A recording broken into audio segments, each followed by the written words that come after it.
Hello दोस्तों, स्वागत है आपका आज की नई कहानी में। तो दोस्तों, आज की ये जो कहानी है दो बहनों की कहानी है और उसके साथ बहुत ही बड़ा इस कहानी में ट्विस्ट आने वाला है। तो दोस्तों, इस कहानी को आखिर तक ज़रूर सुनना और हाँ, एंड में मुझे कमेंट में बताना कि कहानी आपको कैसे लगी। मेरा नाम निशा है। मेरी उम्र सिर्फ 19 साल है। मैं अपने घर की सबसे छोटी बेटी हूँ। मेरी बड़ी दीदी का नाम श्वेता है। आज भी मामूली दिन ही था। मम्मी पापा के साथ बैठकर हम बहुत ज़्यादा हंसी मजाक कर रहे थे जब अचानक हमारे घर के दरवाजे पर किसी ने दस्तक दी। रात के 10 बज रहे थे। इस समय किसी का आना बहुत ही ज़्यादा हैरान करने वाली बात थी। पापा अपनी जगह से उठे और दरवाजे की ओर बढ़ चुके थे। मम्मी, मैं और दीदी दरवाजे की ओर देख रहे थे। उनकी आवाज़ से ही लग रहा था कोई बड़ा मसला होगा या कोई बड़ा इंसान आया होगा। हम लोग फौरन अपनी जगह से खड़े हो गए और जब घर के अंदर वे लोग दाखिल हुए तो मम्मी, मैं और दीदी आंखें फाड़ फाड़ कर उन लोगों को ही देख रहे थे, क्योंकि ये कोई और नहीं बल्कि हमारे गांव के जमींदार और उनके बेटे राज खन्ना थे। वो देखने में बहुत ही ज़्यादा हैंडसम थे। मेरी दीदी को तो फौरन ही कमरे में अंदर भेज दिया गया था, क्योंकि इस तरह गैर मर्दों के सामने आना हमारे यहाँ पर बिल्कुल ही मना था। मैं और दीदी कान लगाकर उन लोगों की बातें सुन रहे थे। सभी घरवाले परेशान हो चुके थे, क्योंकि वे लोग बहुत ही अमीर और बड़े हवेली में रहने वाले थे। उनकी तो बात ही कुछ अलग थी। अगर किसी के कदम उनके घर की तरफ पड़ जाए तो वो मालामाल होकर ही लौटता था। और आज वे खुद हमारे घर आए थे, ये कोई छोटी सी बात नहीं थी। और फिर जो हम लोगों ने सुना वो सुनकर तो मुझ पर और मेरी बहन पर सन्नाटा ही छा गया था। राज खन्ना अपने पिता के साथ मेरी बहन का रिश्ता लेकर आया था। वो मेरी दीदी से शादी करना चाहता था। ये बात हैरान करने वाली थी। मैंने दीदी की तरफ हैरान नज़रों से देखा, जबकि दीदी तो ऐसी हो गई थी जैसे काटो तो उनके बदन में खून ही ना हो। वो फौरन ही दरवाजे से हटकर बिस्तर पर जाकर बैठ गई। उनका चेहरा ऐसा हो गया था जैसे किसी ने सारा खून खींच लिया हो, जबकि मैं अब भी कान लगाकर उन लोगों की ही बातें सुन रही थी। राज खन्ना खुद मेरे पापा से जानकार था और उन्हें देखकर कह रहे थे, आपको परेशान होने की कोई भी ज़रूरत नहीं है। मैं आपकी बेटी का बहुत अच्छे से ख्याल रखूंगा। बहुत विश्वास से आपके पास रिश्ता लेकर आया हूँ। जिंदगी की हर खुशी उसे दूंगा। एक बार आप लोग मुझ पर भरोसा तो करके देखो। पापा फौरन ही हाथ जोड़कर बोले, ये हमारे लिए तो बहुत बड़ी सौभाग्य की बात होगी। आप जैसे बड़े लोग मेरी बेटी का रिश्ता लेकर आए। भला हमें क्या चाहिए? और पापा तब तक कहने लगे, भला हमें क्या अपना सर कलम करवाना है आपको इनकार करके? मैं और मेरी पत्नी दोनों ही राजी है। मम्मी पापा तो ऐसे हो गए थे जैसे उन्हें कोई खजाना ही मिल गया हो। फौरन ही सारी बातें तय हो गई और राज खन्ना अपने पापा के साथ वापस चले गए। वे लोग जैसे ही बाहर गए तो मम्मी पापा एक दूसरे को देखकर रोने लगे कि इतना अच्छा रिश्ता हमारे घर चलकर आया है, ये कोई छोटी बात नहीं है। मैं भी कमरे से बाहर आ गई। मम्मी ने फौरन ही मुझे गले से लगा लिया और अपनी खुशी का इजहार करने लगी। जब मैंने फौरन कहा, पहले दीदी से तो पूछ लो कि वो इस रिश्ते के लिए राजी है भी या नहीं, आप लोग क्यों इतनी खुशियां मना रहे हो? तब पापा मेरी बात काटते हुए बोले, भला उसको क्या एतराज़ हो सकता है? इतना अच्छा रिश्ता घर बैठे आया है। लड़कियां तो ऐसे रिश्ता पाने के लिए मरी जाती है। ये कहते हैं मम्मी पापा दीदी के कमरे की तरफ चले गए, जबकि न जाने क्यों मुझे खतरे की आहट अच्छी तरीके से महसूस हो रही थी। मम्मी पापा जैसे ही दीदी के कमरे में दाखिल हुए तो दीदी रोते हुए पापा के सीने से लग गई और रोते हुए बोली, मुझे शादी नहीं करनी है। जमींदार अच्छे नहीं होते हैं। शुरू में वो मुझ पर अपना प्यार बहुत सारा लुटाएगा, मान सम्मान भी देगा, लेकिन जब वक्त थोड़ा गुजर जाएगा तो वो एक और शादी कर बैठेगा। ये लोग ऐसे ही होते हैं पापा, कई खेल खेल जाते हैं, इनका कोई ईमान नहीं होता। पापा, मैं किसी जमींदार से शादी नहीं करूंगी, वो फौरन ही ऐतराज़ जताते हुए बोली थी, जबकि पापा बोले, खामोश हो जाओ, उन्हें हाँ कहो, तुम्हें नहीं पता इन सब बातों के बारे में। वो बहुत अच्छे हैं। राज एक नेक लड़का है, मैं उसके बारे में अच्छे से जानता हूँ। पूरे गांव में उसका नाम है। तुम जमींदार घराने की बहू बन जाओगी, ये बहुत ही बड़ी बात है। फिर तुम्हारी छोटी बहन भी तो है, कल को हमें उसका भी ब्याह करवाना है। अगर तुम आज ही ऐसी गलतियाँ करोगी तो हम कल को किसको मुंह दिखाएंगे और कौन तुमसे शादी करेगा अगर तुम राज को इनकार कर दोगी? पापा की बात सुनकर दीदी खामोश हो गई, जबकि मम्मी ने पापा को इशारे से बाहर जाने का कह दिया था ताकि वो खुद अपनी बेटी को समझा सके। पापा के जाते ही मम्मी ने दीदी का हाथ पकड़ लिया और उनकी आंखों में देखते हुए बोली, कोई वजह तो नहीं? तो बताओ, अगर कोई वजह होगी तो। ये बेबुनियाद वजह सामने रखकर रिश्ते से इनकार करना कोई अच्छी बात नहीं है। मम्मी की बात सुनकर दीदी ने कुछ नहीं कहा, बस खामोशी से अपना चेहरा फेर लिया। थोड़ी देर मम्मी ने उन्हें कुछ बातें समझाई और फिर वो भी वहां से चली गई। उन लोगों के जाने के बाद मैंने दीदी की तरफ एक नज़र डाली और फिर खामोशी से अपनी जगह पर जाकर सो गई, क्योंकि रात बहुत हो चुकी थी। मैं दीदी से बहुत ज़्यादा डरती थी, इसी वजह से उनसे ज़्यादा बातचीत भी नहीं कर पाती थी। मेरी दीदी दिखने में बहुत खूबसूरत थी। भगवान ने उन्हें बहुत ही हसीन बनाया था। यही वजह थी कि राज खन्ना जैसा शख्स उन पर मर मिटा था। अगली सुबह का सूरज पूरी शानो शौकत से चमक रहा था। मैं अपनी दीदी के साथ नाश्ता करने के लिए कमरे से बाहर आई तो बरामदे में मिठाइयों के अंबारे रखे हुए थे। फल, फ्रूट और बहुत सारा सामान मौजूद था जो दीदी के होने वाले ससुराल से आया हुआ था। मम्मी इन सामानों को उत्सुकता से देख रही थी। हम दोनों के बाहर आते ही वो हमें भी सामानों के पास ले आई। मेरे चेहरे पर खुशियां बिखर आई थी और मैं फौरन ही हर सामान को देखने लगी, जबकि दीदी चीजों से मुंह फेरकर किचन में चली गई। मम्मी उनकी पीठ को देखते हुए बड़बड़ा रही थी, देख मेरी बच्ची, कितना कुछ आया है। मैं भी मम्मी की खुशी में खुश हो रही थी, लेकिन न जाने क्यों मुझे दीदी का रवैया कुछ अजीब लग रहा था। इस तरह से तो वो कभी बर्ताव नहीं करती थी। कोई भी बात होती तो उसे बैठकर वो सुलझा लेती, ऐसी हरकतें नहीं करती। मैं अपना सर झटकाकर खामोशी से घर के अंदर चली गई थी। दीदी ने नाश्ता तैयार कर लिया था और मुझे भी बुला रही थी। मैं उसके पास जाकर बैठ गई। मैंने हिम्मत करके उनकी ओर देखा और सवालिया लहजे में बोली, दीदी आप खुश क्यों नहीं हो? राज जीजू आपको बहुत खुश रखेंगे। मैं कुछ और कहती उससे पहले ही उन्होंने कांच का ग्लास टेबल से उठाकर जमीन पर जोर से दे मारा और मेरे मुंह पर एक थप्पड़ लगाते हुए बोली, मेरे सामने बकवास करने की तुम्हें कोई ज़रूरत नहीं है। अगर तुमने अब दोबारा उसे जीजू कहा तो मैं तुम्हारी जुबान खींच लूंगी। उनका लहजा गुस्से से भरा हुआ था, जबकि मैं उनका यह अंदाज देखकर बहुत ज़्यादा हैरान हो गई थी कि मेरी दीदी को क्या हो गया है। वो तो बहुत अच्छी इंसान थी। ना उन्होंने कभी मारने की कभी बात नहीं सुनी थी और ना ही उन्होंने कभी इस तरह से बदतमीजी की थी। हाँ, वो अक्सर मुझ पर गुस्सा हो जाती, लेकिन किसी भी कीमत पर मुझ पर हाथ नहीं उठाती। आज मैंने सिर्फ एक ही शब्द कहा था, जीजू, जो उन्हें इतना बुरा लग चुका था। मम्मी भी शोर की आवाज़ से बाहर आ चुकी थी और दीदी का ये रूप देखकर वो भी बहुत ज़्यादा दंग रह चुकी थी। दीदी ने एक कहर भरी नज़र मुझ पर डाली और मम्मी पर भी डाली और खामोशी से कमरे के अंदर चली गई। उनके जाते ही मम्मी मेरे पास आ गई और मुझे अपने सीने से लगा लिया। मेरी आंखों से आंसू बहना शुरू हो गए थे। मैं बचपन से ही मम्मी पापा और दीदी की लाडली रही थी। इसी वजह से मैं बहुत ज़्यादा भावुक बन चुकी थी। ज़रा सी तेज आवाज़ और ज़रा से गुस्से पर ही मेरी आंखों में आंसू आ जाते। अभी भी हाल कुछ ऐसा ही था। थोड़ी देर रोने के बाद मैंने अपने आंसू पोंछ लिए, जबकि मम्मी लगातार मुझे समझा रही थी। मेरी दीदी तो पागल हो चुकी थी, बेवजह की हरकतें करके मुझे परेशान कर रही थी और खुद भी परेशान हो रही थी। उसको छोड़, चल तुम मेरे साथ आ, मैं तुझे अच्छा सा नाश्ता बनाकर देती हूँ, मम्मी कहने लगी। मैंने भी खामोशी से सर हिलाकर हामी भर दी।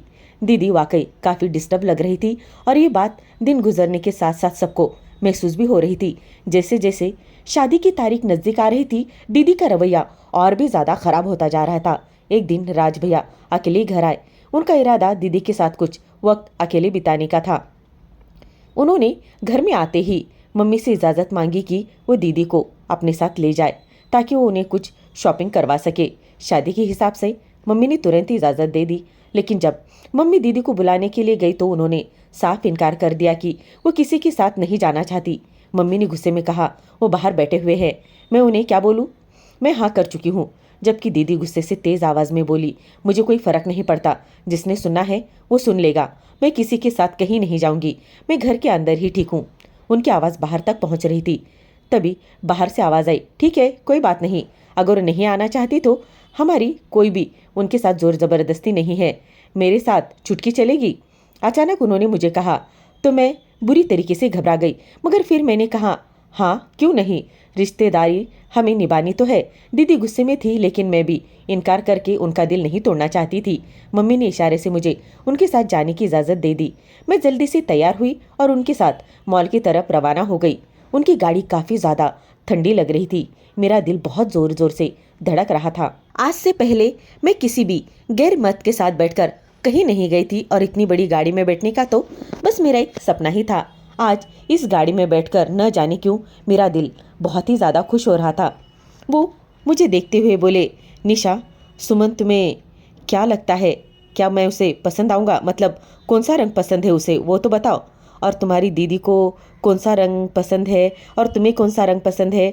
मैं जानती थी कि मेरे बहाने वो दीदी की पसंद जानना चाहते थे, इसलिए मैं मुस्कुराकर बोली, मुझे लाल रंग बहुत पसंद है, जबकि दीदी को काला रंग पसंद है। हम दोनों बहनों की पसंद बहुत अलग अलग है। दीदी बहुत शांत स्वभाव और गंभीर रहती है, जबकि मैं बहुत ही ज़्यादा शौकीन मिजाज की हूँ। आपको आपकी टक्कर की साली मिली है, मैं इतराते हुए बोली, जबकि वो फौरन ही मुस्कुरा दिए और कहने लगे, बिल्कुल, हमें तो खुशी होगी आपके साथ भी वक्त गुजार कर। आपकी दीदी वाकई बहुत अलग मिजाज की है, मगर मुझे उनकी ये बात बहुत पसंद है। उनका लहजा मिठास भरा था, जबकि मेरे चेहरे पर मुस्कान बिखरी हुई थी और मैं दिल ही दिल में दुआ करने लगी कि ये उम्र भर मेरी दीदी से ऐसे ही मोहब्बत करते रहे। तभी अचानक उन्होंने मुझे देखते हुए एक सवाल किया, मैं तुमसे एक बात पूछ सकता हूँ? बल्कि एक सवाल करना चाहता हूँ, क्या तुम मुझे इस सवाल का जवाब दोगी? मैंने सर को हल्के से हिलाकर हामी भर दी और उनकी तरफ देखते हुए बोली, आप हुक्म करें, आपको हर सवाल का जवाब मिलेगा। हम आपकी सिर्फ साली नहीं बल्कि आपकी दोस्त बनना चाहते हैं। मैं बचपन से ही ऐसी थी, अगर कोई मुझे ज़रा सी भी मोहब्बत देता तो मैं भी अपना सब कुछ उस पर निछावर कर देती। वो धीमे से मुस्कुराए और मुझे देखते हुए बोले, तुम्हारी दीदी क्या किसी को पसंद करती है या फिर कोई और बात है? मैं बिल्कुल खामोश हो गई थी। ऐसा लग रहा था जैसे मुझ पर सन्नाटा छा गया हो। मैंने बिल्कुल भी कल्पना नहीं की थी कि जीजू मुझसे इस तरीके का कोई भी सवाल पूछेंगे। मैं अभी कुछ नहीं कह सकती थी। उससे पहले उन्होंने बात को संभालते हुए कहा, क्योंकि मैंने महसूस किया है कि तुम्हारी दीदी इस रिश्ते से खुश नहीं है। हालांकि तुम्हारे मम्मी पापा और तुम इस रिश्ते से बहुत ज़्यादा खुश हो। उनकी बात सुनकर मैं थोड़ी सी घबरा गई थी। मुझे समझ नहीं आ रहा था कि मैं उन्हें क्या जवाब दूँ। बेशक मैं सिर्फ 19 साल की थी, लेकिन ऊपर वाले ने मुझे इतनी समझदारी तो दी थी कि मैं लोगों के इरादों को आसानी से समझ सकूं। मैं तुरंत समझ गई थी कि उन्होंने मुझे अपने साथ क्यों बुलाया था। वो दीदी की पसंद नापसंद और उनके इस बर्ताव के पीछे की वजह जानना चाहते थे। मैंने उनकी ओर देखते हुए कहा, इस बारे में तो मुझे कोई जानकारी ही नहीं है। ऐसी बात नहीं है कि दीदी इस रिश्ते से खुश नहीं है। दरअसल वो घर की बड़ी बेटी है, इसलिए घर से दूर जाने का ख्याल ही उन्हें परेशान कर रहा है। और उनके व्यवहार की बात रही तो वो थोड़ी सी सख्त मिजाज की है। मेरे साथ भी अक्सर गुस्सा ही करती है। आपको पता है, अभी कुछ दिन पहले ही उन्होंने मुझ पर थप्पड़ दे मारा था, मगर मैं छोटी हूँ इसलिए उनकी बात का बुरा नहीं मानती। मैं मासूमियत से बोल रही थी। मेरी बात सुनकर उन्होंने हल्के से मुस्कुराते हुए कहा, फिक्र मत करो, मैं तुम्हारी दीदी को भी उतना ही मस्त और शौकीन बना दूंगा जितना तुम हो। देख लेना, एक दिन बिल्कुल वो तुम्हारी तरह बन जाएगी। उनकी ये बात सुनकर मैं खुलकर हंस पड़ी थी। इस दौरान हम मॉल पहुंच भी चुके थे। वो मुझे अपने साथ कई दुकानों में ले गए। दीदी के साथ साथ उन्होंने मेरी भी बहुत सारी अच्छी अच्छी शॉपिंग करवाई थी। आज मैं बहुत ज़्यादा खुश थी। वैसे तो मम्मी ने आते समय मेरे हाथ में कुछ पैसे रख दिए थे, लेकिन फिर भी मुझे जीजू ने 1 रुपया भी खर्चा करने की कोई ज़रूरत ही नहीं पड़ने दी। हमारी शॉपिंग तो पूरी हो चुकी थी। उसके बाद वो मुझे एक बड़े से रेस्टोरेंट में लेकर चले गए। उन्होंने मुझे शानदार डिनर करवाया। वो बड़े ही अच्छे और प्यार से पेश आ रहे थे। ये सब देखकर मुझे बहुत ही ज़्यादा अच्छा लग रहा था। रात के 8 बजे उन्होंने मुझे घर के पास छोड़ दिया। जाते जाते उन्होंने मुझसे कहा, देखो निशा, अपनी दीदी को समझाओ कि मैं उनका होने वाला पति हूँ। वो मुझसे थोड़ी बहुत बात तो कर सकती है। ये कहते हुए उन्होंने मुझे अपना नंबर दिया। मैंने झिझकते हुए उनका नंबर ले लिया। मुझे मालूम था कि मेरी दीदी कभी भी उनसे बात नहीं करेगी। फिर भी मैंने चुपचाप वो नंबर उनसे ले लिया था और मैं खामोशी से अंदर चली गई। घर पहुंचने पर मम्मी पापा बरामदे में ही बैठे थे, शायद मेरा ही इंतजार कर रहे थे। मेरे हाथों में शॉपिंग बैग्स देखकर वो हैरान रह गए। मैंने उनके पास बैठकर उन्हें दिन भर की सारी बात बताई। हाँ, मैंने कुछ बातें उनसे छुपा भी ली जो राज भैया ने दीदी के बारे में कही थी। थोड़ी देर बाद मैं अपने कमरे में चली गई। दीदी एक तरफ मुंह किए बिस्तर पर लेटी हुई थी। मैं उनके पास बैठी और उन्हें देखते हुए बोली, दीदी, आज राज भैया ने आपके लिए बहुत सारी शॉपिंग की है, आपको मैं दिखाऊं? अचानक दीदी मुझ पर चिल्ला उठी, जाओ उस राज भैया के पास ही रहने लग जाओ, मेरे पास क्यों आई हो? और आइंदा मेरे सामने उस आदमी का नाम मत लेना। जिंदगी खराब कर दी है तुम सब लोगों ने मेरी। जाओ यहाँ से, निकल जाओ। उनकी बात सुनकर मैं बुरी तरीके से डर गई और चुपचाप कमरे से बाहर आ गई। अब मैं ये सोचने लगी कि राज भैया को कैसे बताऊं कि दीदी ना तो उनसे बात करना चाहती है, ना ही उनका नाम सुनना चाहती है। मैं लिविंग रूम में बैठकर दीदी के सोने का ही इंतजार करने लगी थी। मैं अंदर से बहुत परेशान थी क्योंकि राज भैया ने मुझसे कई बार कहा था कि तुम्हारी वजह से ही मेरी तुम्हारी दीदी से बात हो सकती है। थोड़ी देर सोचने के बाद मैंने उन्हें मैसेज कर दिया। मैंने लिखा कि दीदी अभी बहुत गुस्से में है और उनसे बात नहीं करना चाहती। मैंने मैसेज किया ही था कि तुरंत उनका रिप्लाई भी आया। शायद उन्होंने मुझे दीदी समझ लिया था। वो लिख रहे थे, कैसी हो? उम्मीद है बहुत अच्छी होगी। वैसे दिखने में तो बहुत अच्छी हो तुम, फिर इतना गुस्सा क्यों करती हो? उनका मैसेज पढ़कर मुझे हंसी आ गई। मैं एक पल के लिए सोचने लगी कि क्यों ना मैं उनके साथ थोड़ा सा मजाक ही कर लूँ, मगर फिर मैंने सर झटका दिया। मैंने सोचा मैं ऐसी लड़की नहीं हूँ जो किसी के जज्बातों के साथ खेलूँ। मैंने उन्हें तुरंत जवाब दिया, मैं निशा बोल रही हूँ। दीदी को मैंने कुछ नहीं कहा क्योंकि वो अभी बहुत ज़्यादा गुस्से में है। मैंने सोचा आपको बता दूँ ताकि आप इंतज़ार ना करते रहो। मेरी बात सुनकर उन्होंने हंसते हुए मुझसे माफ़ी मांगी और कहा, मैं समझा कि तुम्हारी दीदी हो, वैसे तुम भी कम हंसी नहीं हो। ऊपर वाले ने तुम दोनों बहनों को बहुत ही ज़्यादा खूबसूरत बनाया है। उनका कहना मेरे दिल को अच्छा लगा। वो वाकई बहुत अच्छे इंसान थे। पापा ने बिल्कुल ठीक कहा था कि वो बहुत अच्छे इंसान है। उनकी बातें बहुत अच्छी हुआ करती। काफ़ी देर तक मैं उनसे चैटिंग करती रही और उसके बाद उन्हें गुड बाय बोलकर अपने कमरे में चली गई। इसी दौरान दीदी भी सो चुकी थी। मैं भी उनके बराबर में ही लेट गई और कब गहरी नींद लगी मुझे पता ही नहीं चला। वक्त धीरे धीरे गुजरता जा रहा था। शादी के दिन करीब आते जा रहे थे और दीदी का रवैया और ज़्यादा खराब होता जा रहा था। एक दिन मैंने हिम्मत करके दीदी को बताया कि जीजू का नंबर मेरे पास मोबाइल में सेव है और वो तुमसे बात करना चाहते हैं। मैंने कहा, एक बात उनसे बात तो कर लो प्लीज़, और अपने दिल की बात उन तक पहुंचा दो ताकि वो तुम्हारे जैसा बन सके। लेकिन दीदी ने उस दिन मेरे साथ बहुत बुरा बर्ताव किया। उन्होंने मुझे कमरे से बाहर निकाल दिया और मैंने फिर जीजू को साफ शब्दों में बता दिया कि आपको होने वाली पत्नी से बिल्कुल उम्मीद नहीं रखनी चाहिए। वो आपसे बात नहीं करना चाहती। उन्हें आपसे बात करने में कोई भी दिलचस्पी नहीं है। आप जब शादी कर लो तो उनकी अकल ठिकाने आ जाएगी। उस समय मैं बहुत उदास थी क्योंकि बार बार दीदी से बेइज्जत होना मुझे बिल्कुल भी अच्छा नहीं लग रहा था। लेकिन जीजू ने मेरा मूड ठीक कर दिया और मुझे हंसा दिया। उनकी बातों की वजह से मैं दीदी की बातों को कुछ पल के लिए भूल भी चुकी थी। लेकिन न जाने क्यों दीदी का रवैया मेरा दिल तोड़ता जा रहा था। वक्त धीरे धीरे बीत रहा था। आज दीदी की मेहंदी थी। उन्होंने बहुत ही खूबसूरत जोड़ा पहना हुआ था जो उनके ससुराल से आया हुआ था। हम सब ने दीदी को खूब हल्दी लगाई थी, लेकिन दीदी मुंह बनाए बैठी हुई थी। उन्होंने किसी भी चीज़ में कोई अपनी दिलचस्पी दिखाई नहीं थी, बल्कि वो हर किसी को टोकती जा रही थी। ऐसे मत करो, वैसे मत करो, इस तरह से मुझे हल्दी मत लगाओ। लेकिन सबने उनकी बातों को नज़रअंदाज कर दिया था क्योंकि उनका मानना था कि दुल्हन तो शर्माती ही रहती है। लेकिन मैं जानती थी कि दुल्हन इस बार शर्मा नहीं रही थी बल्कि बहुत गुस्से में थी। मैंने धीरे से मम्मी से कह दिया कि इस रिश्ते से मना कर दीजिए। दीदी का रवैया देखकर मुझे समझ आ गया है कि वो कभी भी अपना रिश्ता अच्छे से नहीं निभा पाएगी। मम्मी ने मेरी बात सुनकर मुझे बहुत ज़्यादा डांट लगा दी और कहने लगी, तुम्हें क्या पता है बड़े घराने में रिश्ता करना कितनी नसीब वालों की बात होती है। मैं मम्मी को सिर्फ देख ही रही थी क्योंकि मैं जानती थी कि वो बहुत गलत कर रही है। वो एक लड़की की ज़िंदगी के साथ बहुत बुरा खेल रही थी और ये बात मुझे बिल्कुल भी अच्छी नहीं लग रही थी। वक्त धीरे धीरे और तेज़ी से गुजरता जा रहा था। बारात का दिन आ पहुंचा था। आज सुबह से ही दीदी अपने कमरे से बाहर नहीं निकली थी। मम्मी ने उनके लिए एक मेकअप आर्टिस्ट को भी बुलाया था, लेकिन दीदी ने कमरे का दरवाज़ा अंदर से बंद कर लिया था और मम्मी से कहा, मुझे किसी भी पार्लर वाली की कोई ज़रूरत नहीं है, मैं खुद तैयार हो जाऊंगी। मैंने दीदी से कहा, दीदी मैं आपको तैयार कर दूं? मुझे भी थोड़ा बहुत मेकअप अच्छी तरीके से आता था, लेकिन दीदी ने साफ इनकार कर दिया।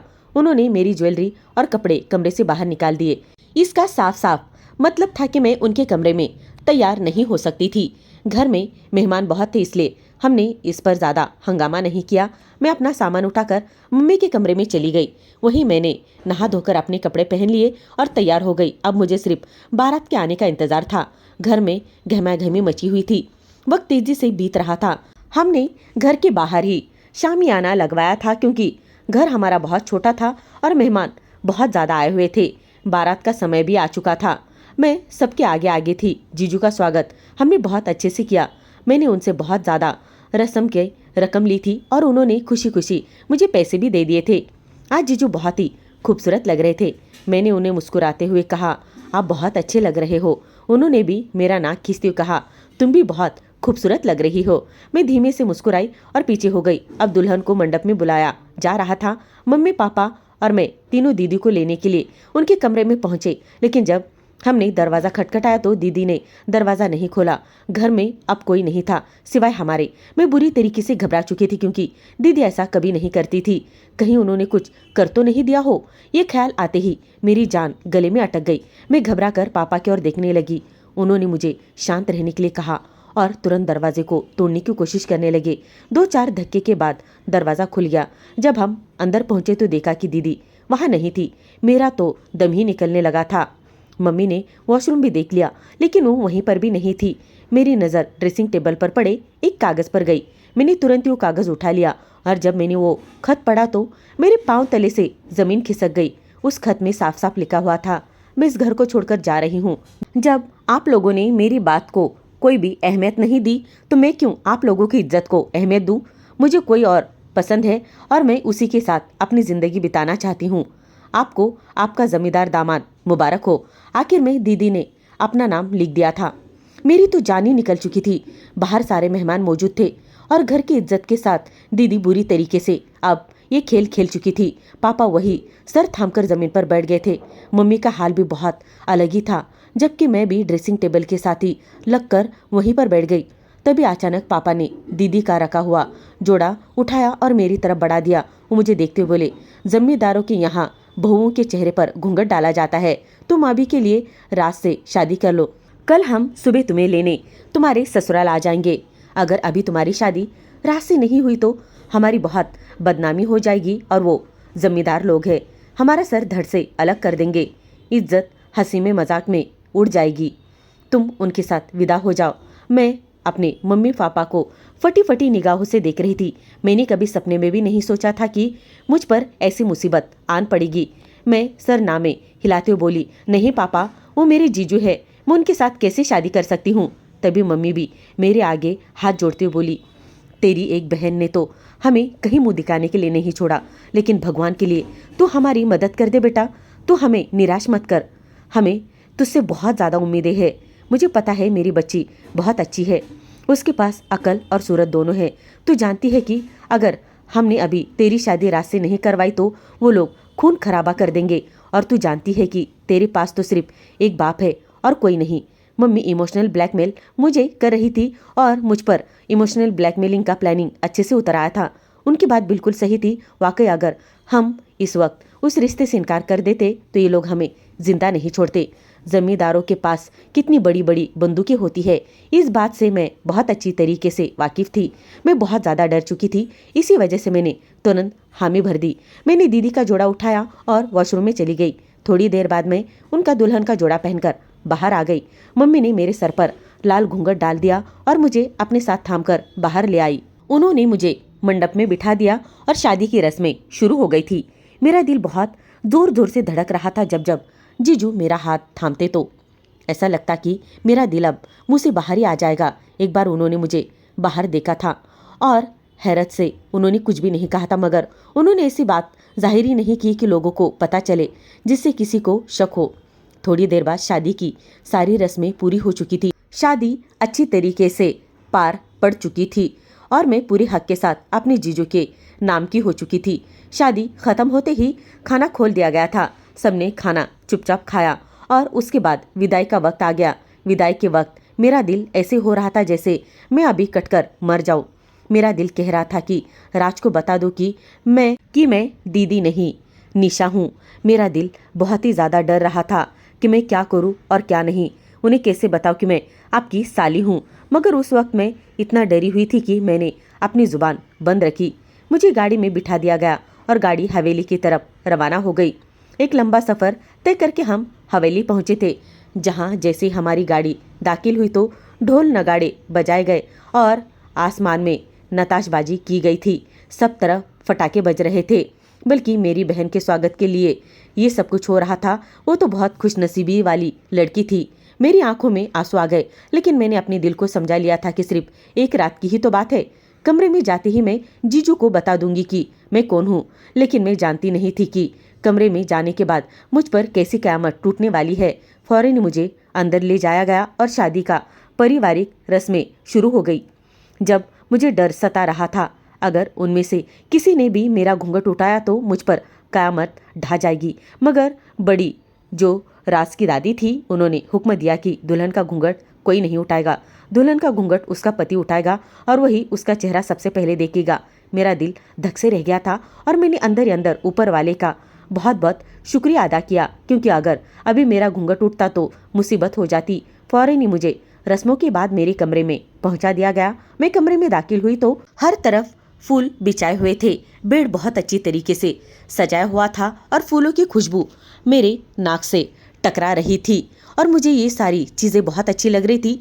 मेरे चेहरे पर एक अलग ही मुस्कान आ चुकी थी। एक पल के लिए मुझे सब कुछ बहुत ही ज़्यादा अच्छा भी लगने लगा था। क्यों ना अच्छा लगता, क्योंकि कमरे की सजावट ही उतनी ज़्यादा खूबसूरत थी जो मुझे पता ही नहीं चला कि क्या हो रहा था। मुझे सब कुछ अच्छा लग रहा था, लेकिन मैं फौरन ही सहम भी गई, क्योंकि मुझे पता था जब जो कयामत मुझ पर टूटेगी वो सबसे अलग होगी। राज भैया का सारा सच मालूम हो जाएगा। मैं खामोशी से उनके नाम की सिर सजाकर बैठी हुई थी। दिल जोर जोर से धड़क रहा था। ऐसा लग रहा था जैसे अभी बाहर निकल जाए। थोड़ी देर बाद कमरे का दरवाज़ा खुला। मैं जानती थी कमरे में कौन आया होगा। दिल ही दिल में दुआ कर रही थी कि जो मेरी हालत समझने की कोशिश करेंगे, लेकिन मुझे डर ही था कि कहीं वो इनकार ना कर दे और कहीं वो गुस्सा ना हो जाए। और कहते हैं ना, जब किसी बात का डर हो जाता है वो वही हो जाता है। ऐसा तो होना ही था और हो नहीं सकता। कमरे में आने वाला कोई और नहीं बल्कि मेरे जीजू थे। उन्होंने आते ही खुश होकर मुझे हेलो कहा और फिर मेरी खैरियत पूछने लगे, लेकिन मैं उन्हें कैसे बताती कि मैं उनकी पत्नी नहीं बल्कि उनकी साली हूँ, बल्कि उनकी छोटी बहन जैसी हूँ। थोड़ी देर बाद वो मेरे पास आकर बैठ गए। उन्होंने मेरा हाथ थाम लिया और फिर जो बात उन्होंने कही उसे सुनकर तो मेरे पांव तले से जैसे जमीनी खिसक गई। ये ड्रामा आप खत्म करो, घूंघट उठाओ, मैं जानता हूँ तुम कौन हो। ये सुनते ही मेरी जान हलक में अटक गई थी। मैं घबरा कर उनकी तरफ देखने लगी। तभी उन्होंने मेरी कमर में अपना हाथ डाला और मुझे अपने एकदम करीब कर लिया और अपने हाथों से मेरा घूंघट उठाया। मैं आंसू भरी निगाहों से उनकी तरफ देख रही थी। तभी उन्होंने बिना कुछ कहे मेरे होठों को अपनी गिरफ्त में भर लिया। मेरा दिल कांप रहा था। वो मुझे देखते हुए बोले, मैं जानता हूँ ये सब मुझे पहले से ही पता चल चुका था, लेकिन तुम्हारे घर वालों को ये सब कुछ करने से पहले मुझे बता देना चाहिए था। मंडप में तुम्हें लाने से पहले अगर वो मुझे एक बार भी ये बात बता देती कि तुम्हारी बहन भाग चुकी है तो मैं ये शादी नहीं करता। मैं पूरी तरह घबरा चुकी थी और राज की तरफ देखकर बोली, हम बहुत ज़्यादा डर चुके थे। हम समझ नहीं पा रहे थे कि आपको हम ये सब कुछ कैसे बताएं। आप लोग तो हमें मार देंगे, क्योंकि जमींदार तो ऐसे ही होते हैं। पापा बहुत ज़्यादा घबरा चुके थे। उनके अलावा हमारे इस दुनिया में कोई नहीं है। मैंने आपको बताया था दीदी इस रिश्ते से खुश नहीं है। उन्होंने पहले ही कह दिया था कि वो शादी नहीं करना चाहती। अचानक वो बोले, तो मैंने भी तो तुमसे पूछा था कि क्यों वो किसी और को पसंद करती है, तो तुमने क्यों नहीं बताया। मेरी सांस अटक चुकी थी, मेरा गला उखड़ चुका था। उनका मेरे करीब इतना ज़्यादा आना मेरी जान निकाल रहा था। तभी उन्होंने मेरी गर्दन में अपना चेहरा छुपा लिया और सरगोशी के अंदाज में बोले, तुम्हें क्या लगता है कि मैं तुम्हारे साथ बहुत अच्छे से पेश आऊँगा? तुमने मुझे धोखा दिया है और ये शादी एक धोखे पर आधारित है। मैं तुम्हें बताऊंगा कि धोखे का बदला कैसे लिया जाता है। ये कहते उन्होंने मेरे सर से मेरा दुपट्टा उतारकर दूर फेंक दिया। मुझ पर हावी हो गए। मेरी सांस अटक चुकी थी। मैं उनकी तरफ देखती ही रह गई और रोते हुए बोली, भगवान के लिए ऐसा जुल्म मत कीजिए। मैं बेकसूर हूँ, मैंने कुछ नहीं किया। दीदी की गलती की सज़ा मुझे क्यों दे रहे हो? मैंने तो आपकी इज्जत बचाई है। अगर वक्त पर मैंने आपसे शादी नहीं की होती तो सारा समाज आप पर भी थू थू करता कि जमींदार होकर आपकी दुल्हन भाग गई। मेरी बात सुनकर एक पल के लिए वो अपनी जगह पर सख्त हो गए थे, जैसे मैंने बहुत ही पते की बात कही हो। थोड़ी देर बाद मुझसे अलग हुए और फिर कमरे से निकलते हुए वहाँ से चले गए। मैं अपना सर हाथों में थामे बुरी तरीके से रो रही थी। थोड़ी देर बाद वो फिर से आ गए। अब अचानक कमरे का दरवाज़ा खुला था और मेरे पति की दादी और उनकी माँ कमरे में दाखिल हुई। मेरा घूंघट अब चेहरे पर मौजूद नहीं था और मैं बुरी तरीके से रो रही थी। तभी उनकी दादी मेरा हाथ थामते हुए बोली, क्यों रो रही हो बिटिया? तुमने तो बहुत ही अच्छा काम किया है। अगर तुम वक्त पर शादी के लिए हाँ नहीं करती तो वाकई हमारे परिवार की बहुत ही ज़्यादा बदनामी हो जाती, लेकिन तुम्हारी बहन को माफ़ नहीं किया जाएगा। ये कहते उन्होंने मुझे उठने का इशारा किया, जबकि मैं बुरी तरीके से घबरा चुकी थी। भलाई लोग अब मेरी बहन के साथ क्या करेंगे? जो भी था वो मेरी बहन थी और मैं उनसे बहुत ज़्यादा प्यार करती थी। लेकिन जब से रिश्ता तय हुआ था तभी से हमारी घर की बर्बादी शुरू हो चुकी थी। मैं खामोशी से उठकर खड़ी हो गई। तभी दादी आसमान की तरफ इशारा करते हुए बोली, जाओ और अपने कपड़े वगैरह अच्छी तरीके से बदल कर आराम कर लो। थोड़ी देर में मैं तुम्हारे पति को अंदर भेज दूंगी। तुम उसे अपनी तरफ आकर्षित करने की कोशिश करो। एक तुम ही हो जो अपने पति को बचा भी सकती हो और उसे बर्बाद भी कर सकती हो, क्योंकि तुम्हारे पति तुम्हारी बहन से बहुत प्यार करते थे। वो बुरी तरीके से टूट चुके हैं। हम जमींदार हैं। हम तुम्हारे जैसे घराने में रिश्ता नहीं करना चाहते थे, लेकिन अपनी बेटी की जिद की वजह से हम वहाँ पहुँचे थे। उनकी बात सुनकर मैं बिल्कुल खामोश हो चुकी थी। मुझे अपनी दादी की बहुत याद आ रही थी, क्योंकि मेरी दादी भी ऐसी समझदारी वाली बात करती, ऐसे ही सब कुछ बर्बाद होने से बचाती। मैं उनकी बात सुनकर बिल्कुल खामोश हो चुकी थी। मुझे अपनी दीदी पर बेहद अफसोस होने लगा कि उन्होंने किसी का दिल कितनी बुरी तरीके से तोड़ा है। अगर उन्हें शादी नहीं करनी थी तो वो सीधे रात से बात कर लेती। क्या पता वो इस रिश्ते से खुद ही पीछे हट जाते। मैं चुपचाप वॉशरूम में चली गई और कपड़े वगैरह बदल कर बाहर आ गई तो वो सोफे पर बैठे हुए थे। उन्होंने अपना सर सोफे पर टिकाया हुआ था और उनकी आंखों में आंसू थे। मैं उनके बराबर में जाकर बैठ गई। मैं कुछ कहती उससे पहले ही वो मेरे सीने से लग गए और बिना आवाज़ के रोने लगे। मैं तो हैरान रह गई कि वो इतने मजबूत दिखने वाले इंसान इस तरीके से बच्चों की तरह कैसे रो रहे थे। मैं उन्हें फौरन अपनी आगोश में समेटने लगी और उनकी पीठ थपथपाते हुए बोली, आप क्यों अपने आप को परेशान कर रहे हो? जब अगला आपको बिल्कुल भी अहमियत नहीं देता हो और आपको समझने की कोशिश नहीं करता हो, आपकी फीलिंग की कदर नहीं करता हो, तो आप क्यों आंसू बहा रहे हो उस इंसान के लिए जिसने आपकी फीलिंग की कदर नहीं की? अगर आप किसी से प्यार करते हो और वो प्यार आपको नहीं मिल पाता तो आप उसके हो जाइए जो आपसे बहुत ज़्यादा प्यार करता है। मेरी बात सुनकर वो एक झटके से मुझसे अलग हुए और मेरी तरफ हैरानी भरी निगाहों से देखने लगे। तभी अचानक जैसे किसी एहसास की तरह उन्हें महसूस हुआ हो, मैं उनके कदमों में बैठ गई और उनका हाथ थामकर अपने होठों से लगाया। उनकी आंखों में देखते हुए मैंने कहा, तो आप मुझे अपना लीजिए, क्योंकि मैं भी तो आपसे बहुत प्यार करती हूँ। मैं आपसे प्यार करने लगी हूँ। आपको इतनी इज्जत दूंगी कि आप सोच नहीं सकते, क्योंकि मैं सच में आपकी बहुत इज्जत करती हूँ और आपसे बहुत ज़्यादा प्यार करने लगी हूँ राज। मैं आपको इतनी चाहत से चाहूँगी कि राज आप खुद को बहुत काबिल समझने लगोगे। जिस दिन मैं मंडप में गई थी उनका अंदाज मुझे बहुत पसंद आया था। मेरे दिल से एक दुआ निकली थी कि भगवान मुझे भी मेरी दीदी जैसा पति दे, मगर मुझे क्या मालूम था कि मुझे दीदी जैसा पति नहीं बल्कि दीदी का ही पति नसीब हो जाएगा।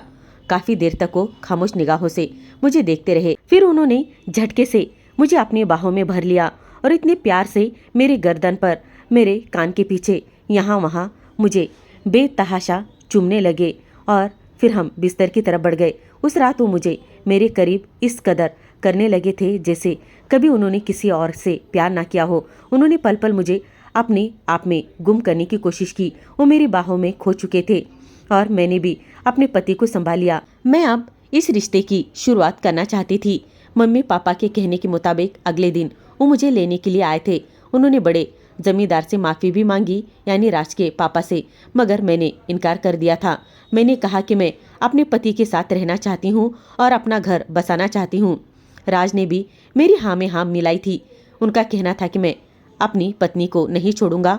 और रही बात आपकी बड़ी बेटी की, तो मैंने उसे भी माफ़ कर दिया, क्योंकि ये बात हकीकत है कि जब आपको वो शख्स ना मिले जिससे आप मोहब्बत करते हो तो फिर आप उस शख्स के हो जाए जो आपसे मोहब्बत करता है। ये कहते हुए उन्होंने मुझे अपने करीब कर लिया और मेरे माथे पर एक प्यारा सा किस दे दिया, जिसे महसूस करके मैंने सुकून से अपनी आंखें बंद कर ली थी। मगर दोस्तों, इस कहानी का पार्ट 2 भी बहुत ही खूबसूरत आने वाला है। तो दोस्तों, इस कहानी के पार्ट 2 का इंतज़ार करना। और हाँ, इस कहानी में आपको क्या अच्छा लगा मुझे कमेंट बॉक्स में ज़रूर बताना। और दोस्तों, अगर आप मेरे चैनल पर नए हो तो प्लीज़ मेरे चैनल को सब्सक्राइब करना, लाइक करना, कमेंट करना बिल्कुल भी मत भूलना। और दोस्तों, पार्ट 2 आने वाला है जो इससे भी बहुत ही ज़्यादा खूबसूरत होने वाला है, तो पार्ट 2 का इंतज़ार करना। कहानी सुनने के लिए आपका बहुत बहुत धन्यवाद दोस्तों।